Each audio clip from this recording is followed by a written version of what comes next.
ଗପଟିର ନାମ ସିଂହ ଓ ମୂଷା। ଗୋଟିଏ ବଡ଼ ଜଙ୍ଗଲ ଥିଲା। ବଣ ଭିତରେ ଗୋଟିଏ ଗୁମ୍ଫାରେ ସିଂହଟିଏ ରହୁଥିଲା। ସେହି ଗୁମ୍ଫା ପାଖ ବରଗଛ ମୂଳେ ଗାତ କରି ମୂଷାମାନେ ମଧ୍ୟ ରହୁଥିଲେ। ଦିନେ ଖରାବେଳେ ସିଂହଟି ଗଛ ମୂଳେ ଶୋଇଥାଏ। ମୂଷା ଛୁଆମାନେ ଗାତରୁ ବାହାରି ଗଛ ଡାଳରେ ଖେଳୁଥାନ୍ତି। ଏମିତି ଖେଳୁ ଖେଳୁ ଗୋଟିଏ ମୂଷା ଛୁଆର ଗୋଡ଼ ଖସିଗଲା। ସେ ସିଂହ ଉପରେ ପଡ଼ିଲା। ଏଥିରେ ସିଂହର ନିଦ ଭାଙ୍ଗିଗଲା।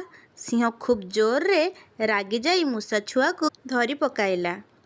ସେ କହିଲା, ଦୁଷ୍ଟ ମୂଷା, ତୋର କ'ଣ ଡର ଭୟ ଟିକେ ନାହିଁ? ସିଂହ ଉପରେ ଦୌଡ଼ା ଦୌଡ଼ି କରି ଖେଳୁଛୁ। ମୁଁ ଆଜି ତୋତେ ମାରି ପକାଇବି।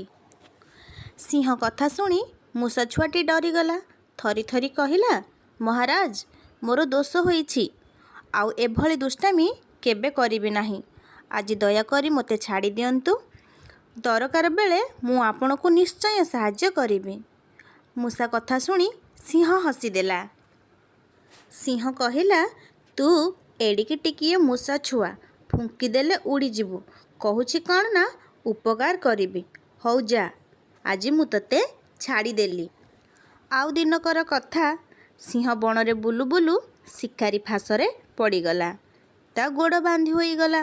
ଖୁବ୍ ଜୋରରେ ଗର୍ଜନ କରି ଫାଶକୁ ଟାଣିଲା। ହେଲେ ଫାଶ ଛିଣ୍ଡିଲା ନାହିଁ।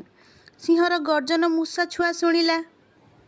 ସିଂହ ପାଖକୁ ଆସି ତା ମୁନିଆ ଦାନ୍ତରେ ଫାଶ ଦଉଡ଼ିଟିକୁ କାଟି ଟିକି ଟିକି କରିଦେଲା। ସିଂହ ଶିକାରୀ ଫାଶରୁ ରକ୍ଷା ପାଇଗଲା। ସିଂହ ମୂଷା ଛୁଆ ଉପରେ ଖୁବ୍ ଖୁସି ହେଲା।